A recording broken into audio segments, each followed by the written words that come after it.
What's going on, guys? Metasquid here. Today I'm bringing you another guide on Legend of Zelda Breath of the Wild. Um, so basically what's going to go on this one is, basically I'm going to help you guys find the Yiga Fortress, I think it's called, the Yiga Clan Hideout. Actually, it's Yiga Clan Hideout. Anyways, what you guys are going to want to do is, after you've talked to Rija about finding out that they have in fact stolen her Thunder Helm, which is the only way that you're going to be able to find your way to this divine beast, you're going to want to go to her left, which is your right. Then you're going to talk to the guards. The guards are going to tell you where the clan hideout is. However, you're not going to be able to find it just because, well, it's kind of tricky to find. I found that if you go over here and you just talk to these people, you can talk to this guard. She's going to show you where the Carino Valley is. The Carino Valley is going to be right over there. It's right that close, and you guys might not have even ever noticed it. Some of you might be looking for it right now, and that's why you're watching this video. Okay, so once you're done talking with this guard, you're going to want to get a sand seal. You are going to need 20 rupees for this. And before you guys go out on this, I recommend you get a bunch of arrows, because arrows are going to be helpful when you not only get into the Yiga Clan hideout, it's also going to be really useful for whenever you guys are actually going to be fighting the boss, which is going to be in a separate video, because that's going to go into my beating the bosses guide. So the sand seal is pretty easy to do. You will need a shield. You can buy a shield from them if you don't have one for 30 rupees. So altogether you'll spend 50 rupees. But all you do is you press A dash, and yeah, it's actually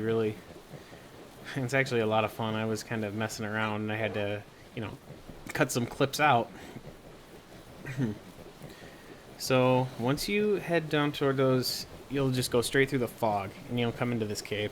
This cave is very simple to navigate. It's all one narrow one way. There's lots of space to go out, and then all of a sudden, out of nowhere, you will start to see, wait for it, boulders. Boulders are going to start falling from you. I found that for those first set of ones, if you just hang towards the right, you don't get hit at all.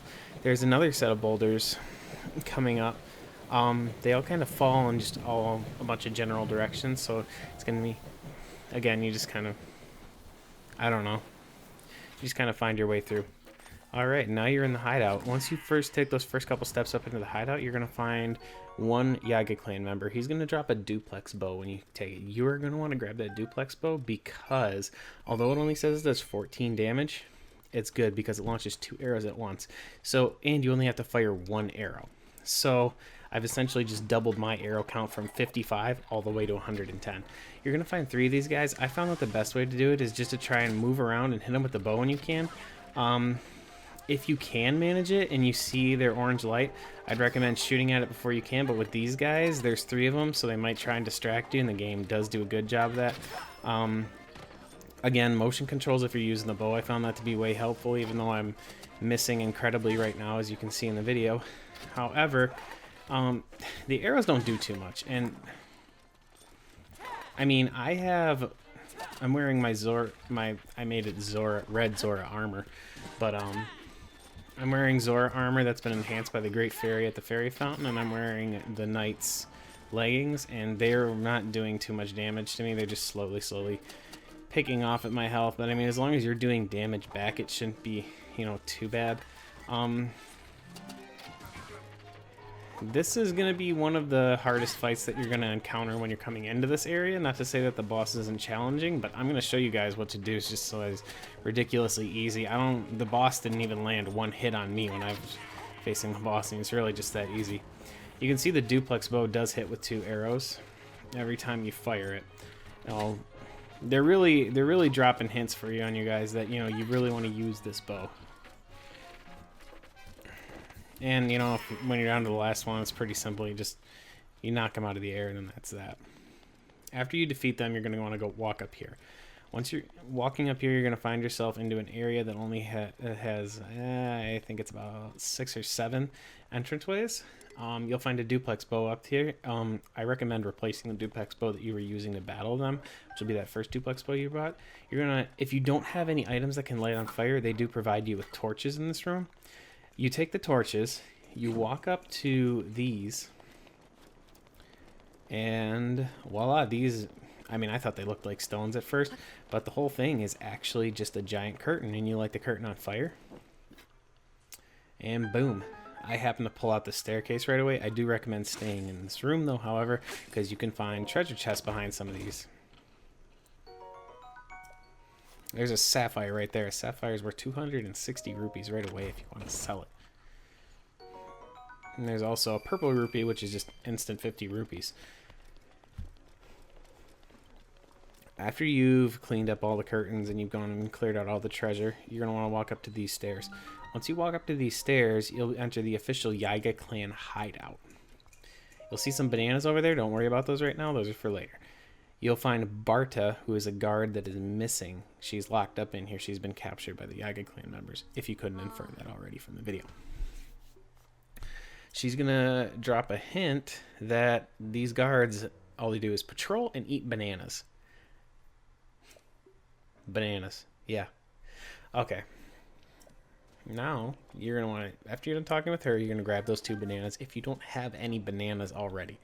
You can see one of the, you know, bulkier Yiga clan members. You're not, I recommend not fighting these guys as they are very tough. They will call in extra goons whenever you are, you know, whenever you're trying to fight them, and it makes the battle just go on forever. You can distract them with movement since they don't actually engage you in battle right away. However, you can leave a banana and you get to see this lovely little thing where he's just like, is anybody looking here? And that's mine. See, they do love bananas. How about that? I do recommend just kind of distracting them though, since bananas are very helpful in the sense that if you cook them, they can boost your attack power. Sometimes you'll see these ledges hanging around up here. You can shoot them with your bow if you have a lot of arrows like I do. I always have a ton of arrows. Then the next room, once you get past that one guy, you'll enter this room. This room has treasure in it. You're going to want to search every nook and cranny of this room that you can find, because right away there's an amber, 60, topaz, I don't know how many that's worth. There's opal, opal is worth 60, and you can find barrels too, which are interesting to make noise whenever you want, because you drop them on stuff and it distracts the guards. And right there, there's a ruby.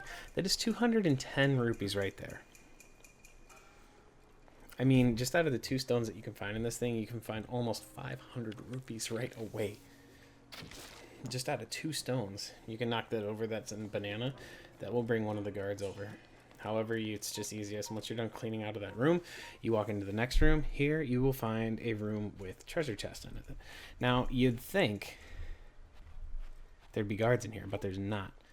So you walk up here, and you can get the Thunder Helm right here. Yes, in this chest right here. Once you open it. And nope, I am a liar. There's just some bananas in there, because bananas are worth just as much as that Thunder Helm. You got to remember that. These guys love bananas. You'll find chests in the ground. You can use the magnesis. You can magnesis to them to pull them out of the ground. I have some interesting items in there. Like right here, you'll find topaz.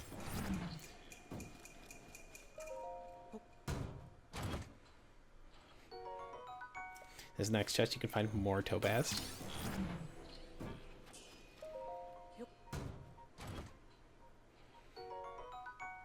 In this next chest, you'll find a ruby. Ooh, more rubies. You guys are going to have a lot of money after this one. You can use magnesis to turn this door, and after that, that is the boss fight. I will see you guys in the next video.